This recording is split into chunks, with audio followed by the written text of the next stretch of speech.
Today marks the 14th Bell Let's Talk Day, an annual reminder to keep the conversations around mental health going. Not just today, but every day throughout the year. Joining us to chat about this year's plan of action, please welcome the chair of Bell Let's Talk, Mary Deacon. Hi, Mary. Thank you very much. Hi. First off, I have to say, I love having another Mary in this kitchen. Me too. Rare do you get two of us together. I know, it's great. Yes, it's We're kindred spirits. Very much so, very much so. Well, I am so excited to chat with you today. So the theme of this year's campaign is Let's Create Real Change. Can you tell us a little bit more about this year's initiative? For sure. So we did something really different this year, and we went to the streets to talk to Canadians in different communities across the country about mental health issues and to get their reactions to what are some very alarming statistics around mental health in Canada.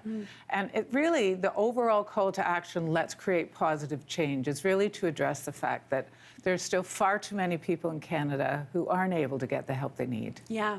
It's very true. And it's about those kind of meaningful actions that you make every single day. And I know this year you're also putting a big spotlight on Canadian mental health organizations, which we always do with Bell Let's Talk.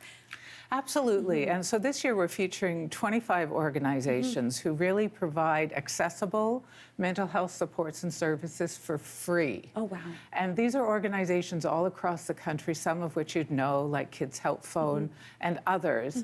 And it's really important for Canadians to know that there are resources, even though there's still a lot of work to be done to create that kind of system where everybody can get the help they need. Yeah, it's true. It's true. Well, even though we've come such a long way, like you were saying, the statistics show us that there's still so much work that needs to be done. So what are some ways that we can kind of continue to help make a difference and create that kind of meaningful change that we're talking about?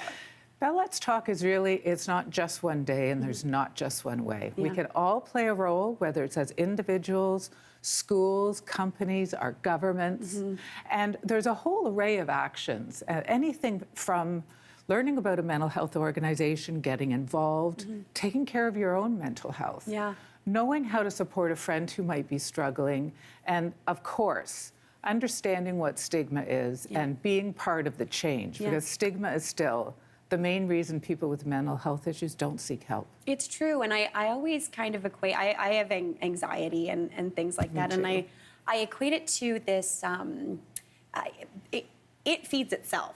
It says, nobody wants to hear about this, it's all in your head, whatever, but as soon as it's very much the truth that a burden shared is a burden halved, and when you can talk about it and when you can find those support systems, whether it's through a friend or professionals and so many different avenues, and make that daily change for yourself. It's so important, and it's such a huge way to actually live your life how you actually are supposed to be without this kind of mean friend in your head. You are not alone. No. And, you know, talking to other people about your experiences, you will find others who feel the same way you do. Yeah. And that helps with the loneliness, and that's the first step. You know, there are lots of ways to take care of your own mental health. They can be anything from self-care activities, meditation, yoga, and also formal help like therapy, talk therapy. I really think as a country, we need to find a way to have psychological counseling covered in our provincial health care plans. Yes. And that would be a game changer for this country. It really would. It really, really would. Now, can you tell us a little bit about the organizations that you're working with today? You mentioned Kids Help Phone in particular, which I think is a huge, huge one. And I know since 2010, Bell Let's Talk has worked with over 1,500 different organizations. So you said there's 25 this year. We've got Kids Help Phone. Is there anything else? So there's 25 we're focusing on in the campaign this year. And so there's Kids Help Phone. It's national. Most people have heard of Kids Help Phone. But there's a couple I'd really just like to give a shout out to. And one is 988. Okay. And it's a very new service. It's been led by the government, and it's a 3-digit code like 911. So 998 you can call anytime, 24/7 from anywhere in the country and be connected to distress services if you're experiencing suicidal distress. Yeah. And so this helpline is a really important step forward. And a couple of the other organizations that I'm really pleased about, and a new one for us this year, is CAPSA. And CAPSA focuses on substance use health. And we talk a lot about mental health, not quite as much about substance use. And it's a really important organization doing great work. I really encourage people to check it out. That's amazing. It's amazing to see how many different companies and organizations that this initiative is helping, and again, getting the word out there and talking about it. Mary, thank you so much for joining us today. It was such a delight talking to you. For more information on Bell Let's Talk and the mental health services that are available to you, please visit letstalk.bell.ca. For some people, connecting with the right services for their unique mental health and substance use challenges is half the battle. In Ontario, the Youth Wellness Hub is an initiative that aims to connect young people across the province to the right services they need when they need it.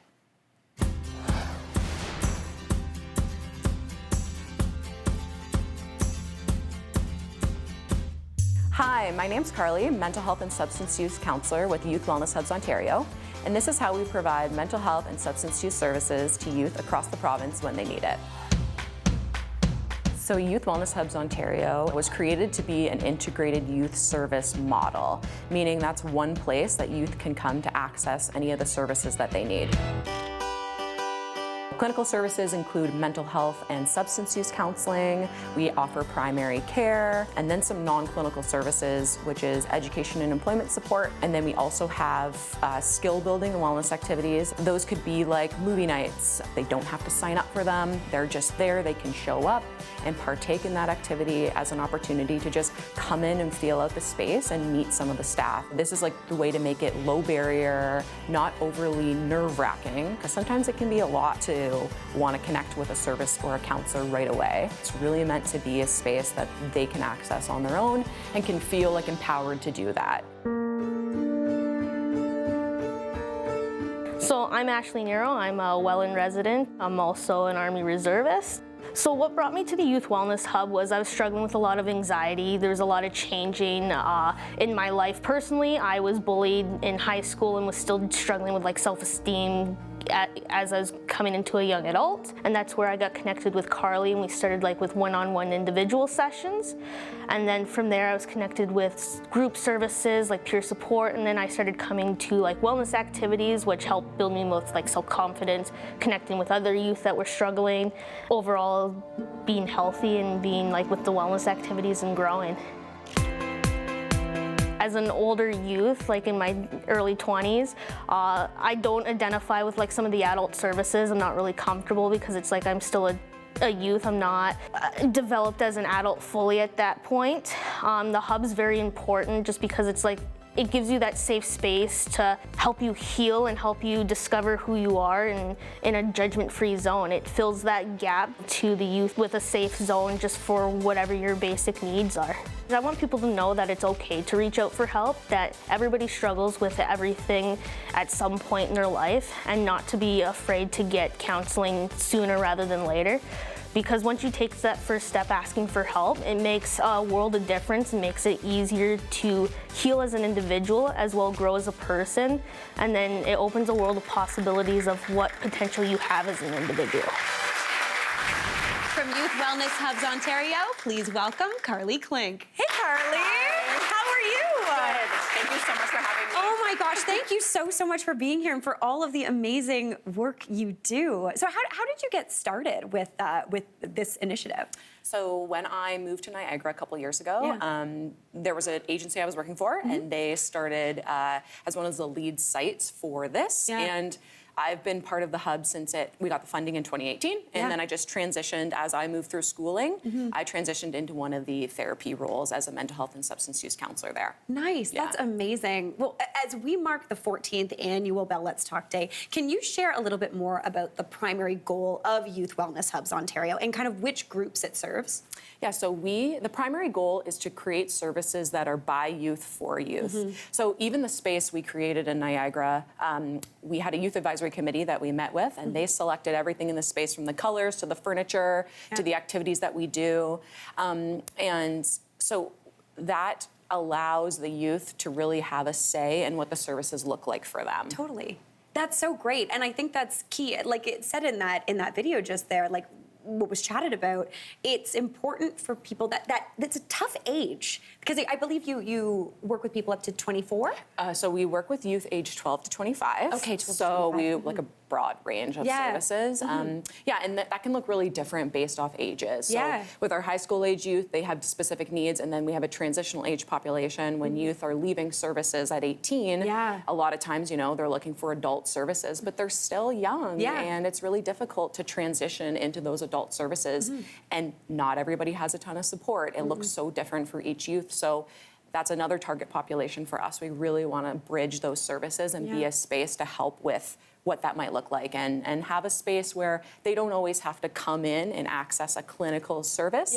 They can come in and kind of hang out with us and do art and whatever that would look like, movie night. We do all kinds of stuff like that. That's so cool. It just creates a space where you can feel comfortable talking about things and actually getting into it, or just hanging out, feeling kind of safe in that zone. And I love the fact that you work with the youth to create the space, so it doesn't feel like sometimes. I mean, I'm in my 30s. Sometimes I don't know what's cool. Exactly. Like, you know what I mean? Exactly. Yeah. Like we wanted to do Dungeons and Dragons night, and that was a youth idea. So fun. Okay, I would get along with everybody there then. Yeah. So a lot of the stuff we picked because we want it to be a space that they want to come to and doesn't feel I guess sometimes stringent or clinical as some services may be. Yeah, that's amazing. Well, what are some of the preconceived notions that people have with regards to kind of mental health and substance use challenges that you see? I think a big piece is sometimes how they access service. So we also work with families. We get a lot of phone calls from parents that they're really concerned about their young person, and they're like, they assume, they really need this counseling because they're dealing with XYZ. So we do a lot of coaching around that. And sometimes mental health support can look a lot different. It's not just meeting with a therapist. It's not just a clinical service. We talk a lot about social supports. So with our skill building and wellness activities, we're really trying to be a space where youth are coming in to connect with each other. So if they're really shy or anxious, it's like, come to movie night, we'll make popcorn and pizza, and we'll just kind of hang out, and staff will be there to support, but it's a space for you to just meet other people and just try it out. So some of those is also like, there could be social supports that you want to access. A lot of times parents are looking for support. But a big piece is that community building and looking just for like other people going through the same things as them. Because talking to like an adult that you don't know that could be a therapist is kind of scary. It is scary. So if they can just sort of ease in a different way. And services can also look very, really specific. So we try to just keep it really broad, really low barrier and accessible for youth. I think that's amazing. And I think also showing that I think sometimes when you're having a mental health challenge or things, it's easy to feel very alone and very much like nobody's going to understand, because it's all so all-consuming. But going to a place where other people are feeling things, maybe it's not the exact same as you, but realizing that there are other people out there dealing with these things, it really does kind of help. Not put it into perspective, but really helps you makes you feel like you're not alone. It gives you a place where you know you're not alone. And we're coming through a time that was very isolating for a lot of youth, and there's a lot of struggles that when I'm speaking to them in sessions, I'm like, you know what, you're not alone in what you're dealing with. Like, so why don't you come to this? And there's a lot of other youth I think you'd really like and maybe would connect with, and you might realize you have a lot more in common than you think, and that can be just such a helpful way to feel. Yeah, that's amazing. Well, where can people go to find out more information about Youth Wellness Hubs Ontario? So majority of our information is on our website at youthhubs.ca. So it's a provincial initiative across Ontario. So on that site, you can see all the different sites to access, and both youth and families can just kind of check out what's in their area. And each site is very unique, has different social media, and you can check out what's around there. Best place to go, though, is the website. Nice. Oh my gosh, that's perfect. Carly, what you're doing is so important. Thank you so much for this amazing work. For sure. So nice meeting you. That is our show for today, everybody. Thank you so much for watching, and we'll see you tomorrow for more of the good stuff.